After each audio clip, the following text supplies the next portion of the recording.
개발적 기능의 원칙으로 아동복지 사업에서 개발적 기능의 원칙이라는 게 예방적이며 의도적인 변화를 가져올 수 있는 개발 지향적 아동복지 체계를 형성함을 의미합니다. 아동복지 사업은 대상 아동의 욕구를 발견하고 변화를 예측하여 사회 구조나 경제 조건에 그들이 가진 잠재력을 최대한 발휘할 수 있도록 지원하는 개발적인 기능을 필요로 하게 됩니다. 그래서 이러한 과정에서 사회의 전체적 개발 체계와 보조를 맞추는 적극적이고도 의도적인 수행이 요구되기도 합니다.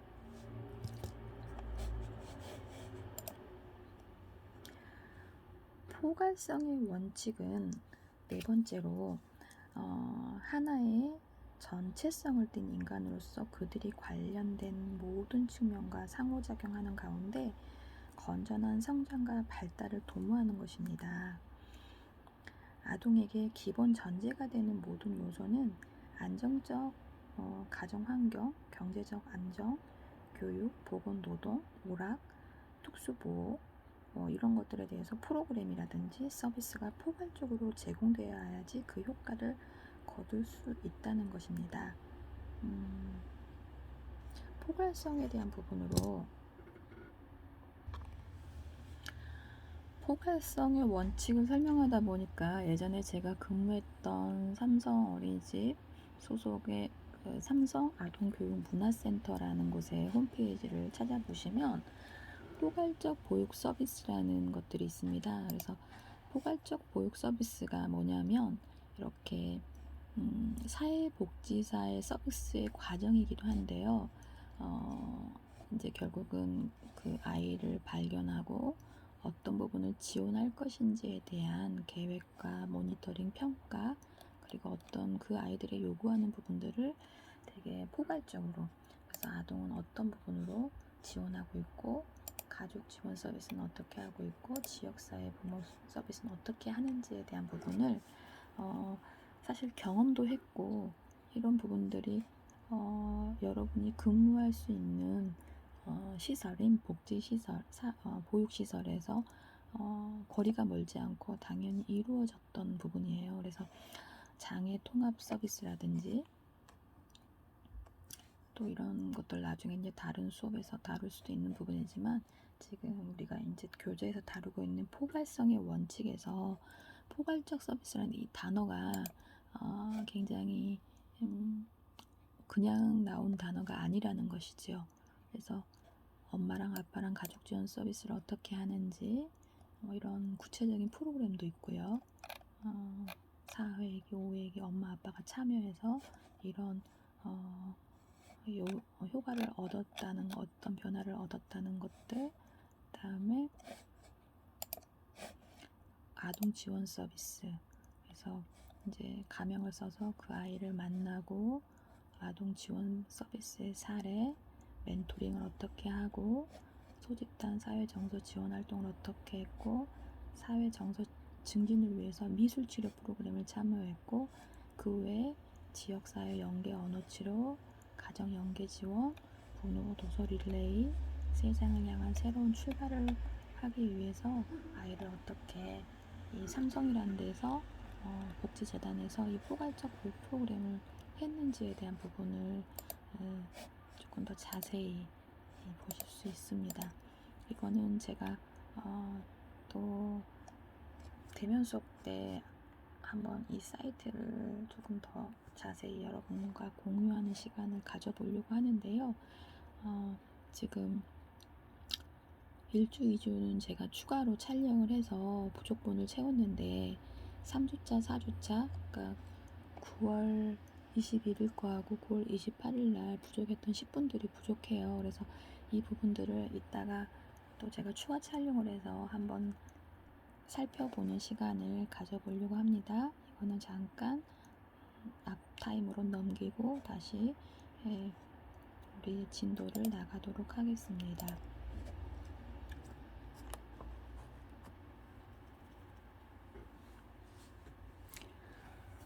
그래서 우리 교재 125페이지인 포괄성의 원칙에서 우리 교재는 되게 드라이하고 딱딱하게 단어만 슝슝슝 갖다 넣었는데 현장에서는 아이들한테 어떻게 접근했고 멘토링을 어떻게 접근했고 그런 내용들이 조금 더 자세하게 여러분한테 안내될 수 있는 부분들을 제가 찾아놨으니까 추가 촬영분에서 안내드리도록 할게요. 우선 우리 교재 포괄성의 원칙에서 아동에게 기본 전제가 되는 모든 요소인 안정된 가정생활, 경제적 안정, 교육, 보건, 노동, 오락 및 특수보호에 대한 프로그램 서비스가 포괄적으로 제공되어야 한다 효과를 거둘 수 있다는 내용이 그냥 교재에서는 단순하게 한 줄로 포함되어 있는데 좀 전에 잠깐 보여드렸던 삼성복지재단의 포괄적 보육 서비스에서는 조금 더 자세히 안내되어 있던 부분들을 생각해 보시면 좋을 것 같습니다. 아동 발달은 서로 유기적 관계를 맺고 전개되므로 한 영역의 발달 손상은 다른 영역에 파급되며 아동의 문제는 여러 가지 요소가 결합된 복합적인 양상을 갖게 됩니다. 아동에 관한 제도나 프로그램을 운영하는 정부 조직은 아동을 전인으로 파악하고 통합적인 관점에서 접근을 해야 합니다.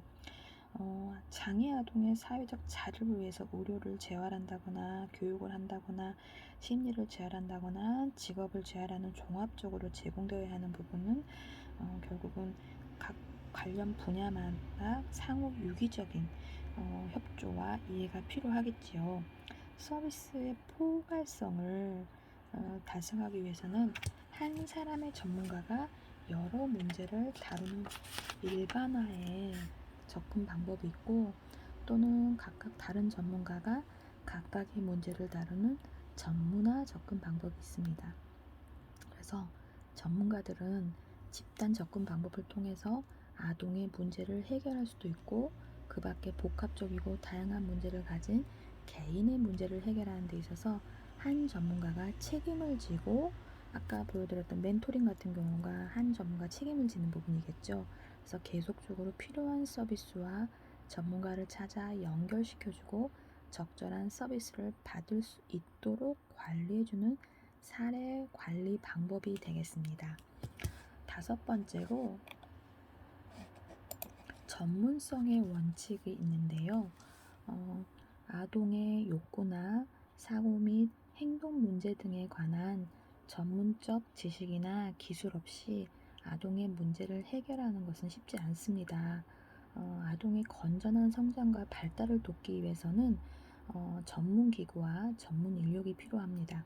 그래서 많은 아동 관련 단체가 아동 복지를 위한 조직의 목적을 명확히 하고 있지만 그 조직의 목적을 달성하기 위해 업무에 참여하는 인력에 대해서는 별로 고려되고 있지 않다고 합니다.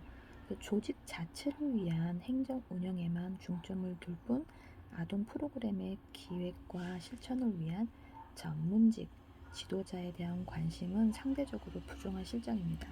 아동복지 사업을 효율적으로 전개하기 위해서 아동복지 실천 분야의 전문성 제고를 위한 정부 수준의 제도적 보장과 지지, 격려가 수반되어야 한다는 것이고 전문 인력이 또 어떻게 잘 적절히 활용되어 반영되어야 할 필요성에 대한 부분이 전문성의 원칙이기도 합니다. 두 번째로 아동복지 서비스의 분류인데요. 이것은 서비스가 행해지는 장소, 서비스의 기능, 방어선의 위치에 따라 분류할 수 있다고 합니다. 첫 번째가 서비스가 제공되는 장소에 따른 분류인데요. 서비스가 제공되는 장소는 재가 서비스, 가정 외 서비스로 둘 수 있습니다. 재가 서비스는 원래 가정 기능 가운데서 결핍된 부분을 지지하거나 보충해 줌으로써 원래 가정의 해체나 붕괴를 막아주는 기능을 수행합니다. 예를 들면 한부모 가정이나 조성가정처럼 가족의 기능을 원활한 수행이 어려운 경우에 아동이 가정에서 생활하면서 외부로부터 지원을 받는 서비스가 되겠습니다. 두 번째로 재가 서비스인데요. 가족의 구조적 결손은 없지만 심한 스트레스나 역기능의 위험 요소를 가지고 있을 때 제공됩니다. 가정 외 서비스는 아동이 원가정을 떠나서 일정 기간 가정 밖의 시설, 위탁 가정에서 생활하면서 제공받는 양육 및 보호 서비스입니다. 그룹홈, 쉼터, 긴급 피난처, 아동 양육시설, 아동 치료 보호시설 등의 서비스 지원을 받을 수 있습니다.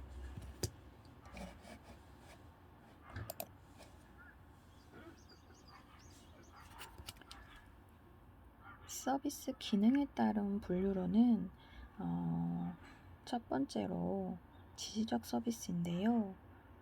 아동복지 사업에서 아동복지 서비스의 분류를 가정의 역할을 중심으로 서비스가 어떠한 기능을 지니느냐에 따라서 지지적 서비스, 보조적 서비스, 대리적 서비스로 구분하게 됩니다.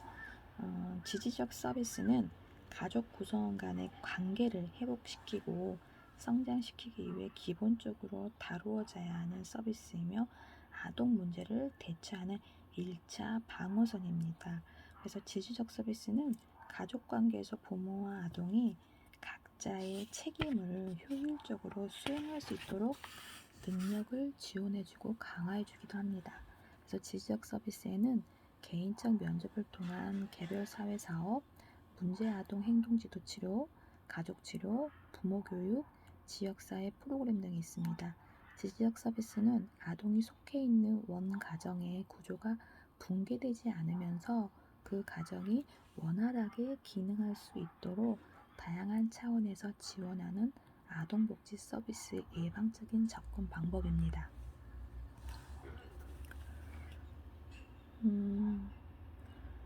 대학생을 위한 예비 부모 교육이라는 내용이 우리 교재에 실려 있는데요. 이 내용을 이야기 드리면 예비 부모 교육을 서울에 있는 고려대, 고신대, 서울여자대학교에서 개설되어서 예비 부모 교육을 한다고 합니다.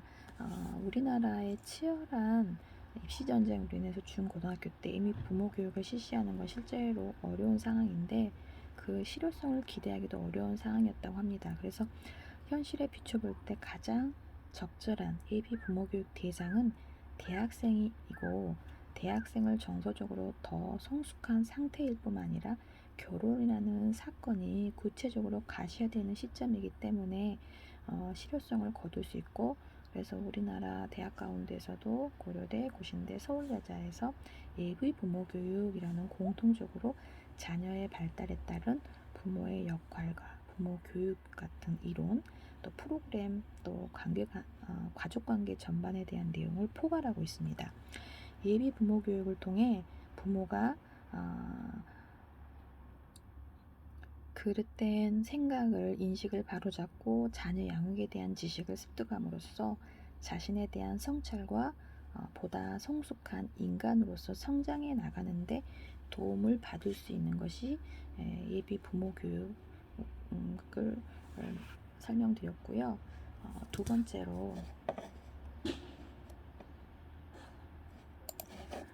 보조적 서비스를 설명드리면 지지적 서비스에 제공되는 가정의 기능과 강화가 어려운 경우 사회가 부분적으로 부모 역할의 일부를 대행하는 2차적 방어를 말합니다. 부모 역할의 일부를 보조받을 때 부모는 다른 역할을 보다 충실하게 수행할 수 있어야 됩니다.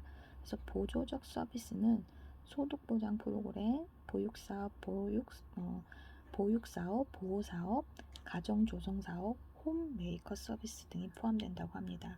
여기서 설명하는 보육사업이란 낮 시간 동안의 친부모가 아닌 다른 사람들에 의해 보호를 받아야 하는 아동들에게 주어지는 사업을 말합니다. 미국의 같은 경우는 큰오빠 큰언니 프로그램처럼 저소득층 아동 혹은 청소년들이 자원봉사자와 1대1로 연결해 멘토링 해주는 제도를 말합니다. 좀 전에 말씀드린 큰오빠 큰언니 프로그램을 잠깐 설명드리면 영어로는 Big Brothers Big Sisters 라는 프로그램인데요. 이 큰오빠 큰언니라는 조직은 청소년 멘토링 프로그램을 운영하고 있는 대표적인 비영리 단체입니다. 이 단체는 6살에서 18세의 빈곤아동 혹은 비행 청소년들을 대상으로 그들이 올바른 청소년기를 보낼 수 있도록 1대1로 멘토링을 해주는 자원봉사자들을 연결해주는 것입니다. 멘토링을 통하여 참여자들은 마약, 알코올 의존증, 범죄 등 자신들의 개인적인 이야기까지 모두 털어놓으며 가족 문제 해결에 도움을 받습니다.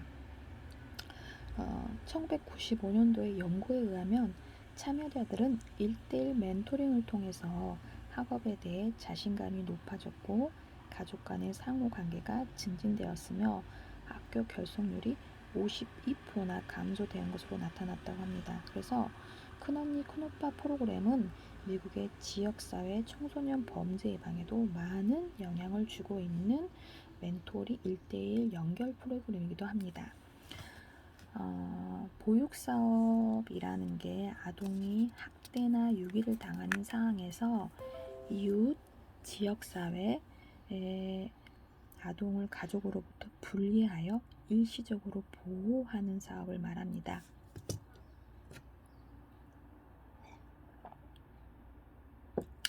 1874년에 미국에서 메리 앨런이라는 소녀가 가정에서 학대를 받고 있었지만 그녀를 보호할 수 있는 법적인 근거가 없었다고 합니다.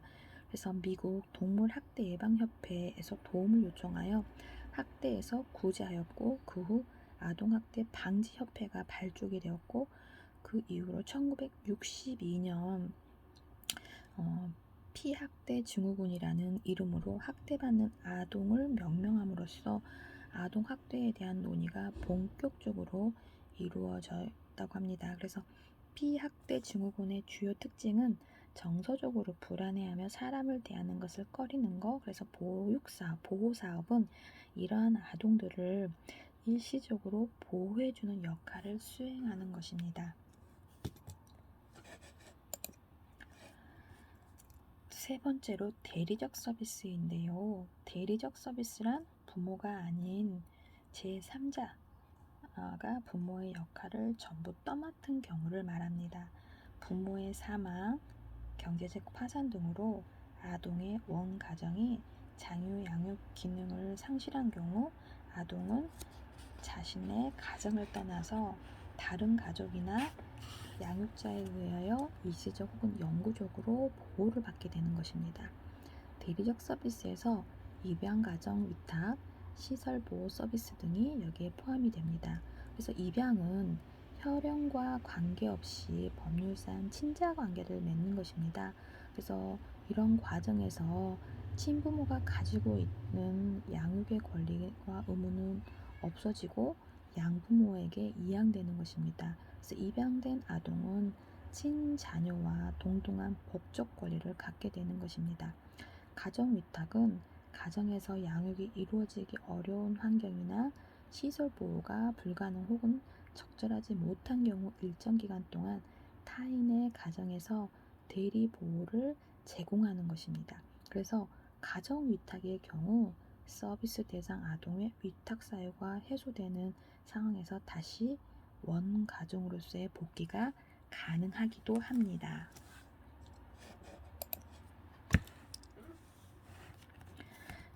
세 번째로 방어선의 위치에 따른 분류인데요. 내용도 딱딱하고 단어도 참 많이 생소하시죠? 아동복지에서 아동복지 서비스 방어선의 개념을 분류하는데요. 아동에게 방어선, 라인 오브 디펜스라고 하는데 가족으로부터 제공되는 것이라고 할 수 있는데 가족이 방어 기능을 제대로 하지 못할 경우 결국은 우리가 애착에 대해서 배울 때 엄마의 품이 그 원숭이 실험에서도 먹이를 잘 주는 차가운 쇠에 안기지 않고 먹이를 주지 않지만 따뜻한 천에 안긴 원숭이 실험에서도 있잖아요. 엄마를 안전기지로 삼는 거, 포근함, 편안함 이런 것처럼 그 방어선, 라인 오브 디펜스라고 해서 가족이 방어 기능을 제대로 하지 못할 경우 순차적으로 2차 방어선, 또 3차 방어선으로 이동되어 간다는 주장을 하고 있는데요. 그래서 1차 방어선은 지질적 서비스와 보조적 서비스, 2차 방어선은 대리적 서비스 가운데서 가정위탁이라든지 입양 서비스, 그리고 제3차 방어선은 집단 보호 서비스로 구분을 한다고 합니다.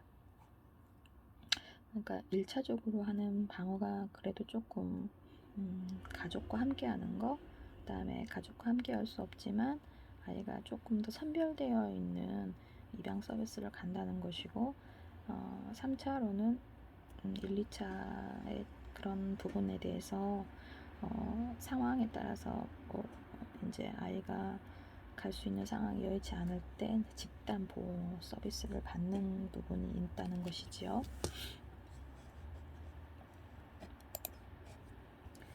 그래서 1차 방어선은 가정은 아동의 기본적인 욕구를 충족시켜주는 1차적인 방어선의 기능을 수행하게 됩니다. 가정이 위기에 처하게 되면 가정의 사회적 기능을 강화하여 역할을 회복하도록 하는 것입니다. 그래서 1차 방어선은 가정의 방어선의 내용으로는 가족치료, 부모교육, 아동상담, 소득보장 프로그램 등이 있습니다.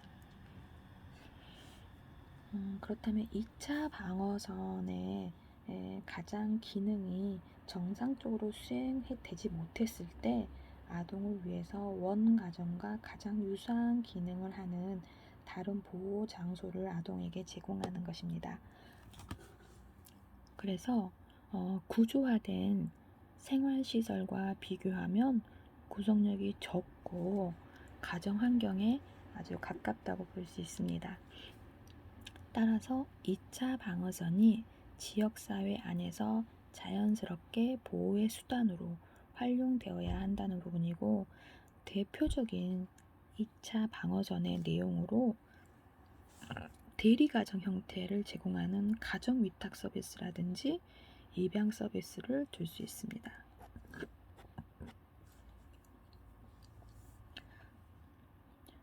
3차 방어선은 아동의 욕구가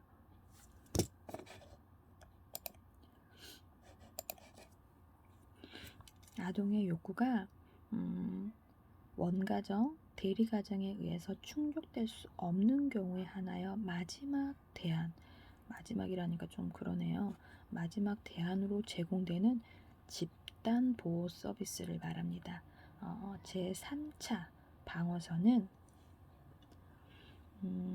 원가정을 대리한다는 점에서 2차 방어선과 동일하지만 2차 방어선하고 같다고 하지만 원가정과 유사한 환경에서 보다는 집단 생활 환경 속에서 서비스가 제공되는 것입니다. 집단 보호 서비스로 구분이 되기 때문에 집단 생활 환경 속에서 서비스가 제공되는 부분이겠지요. 그래서 3차 방어선은 탈시설화의 경향에 따라서 가장 마지막에 사용되어야 할 아동복지 서비스이다라고 합니다. 그러니까 결국은 방어선에 따라서 1차, 2차, 3차로 구분되어 있긴 하지만 결국은 3차까지 가지 않아야 할 마지막 방어선이고, 또 1차, 2차 이렇게 뭐 가정 위탁 서비스라든지 입양 서비스까지도 사실 아이들이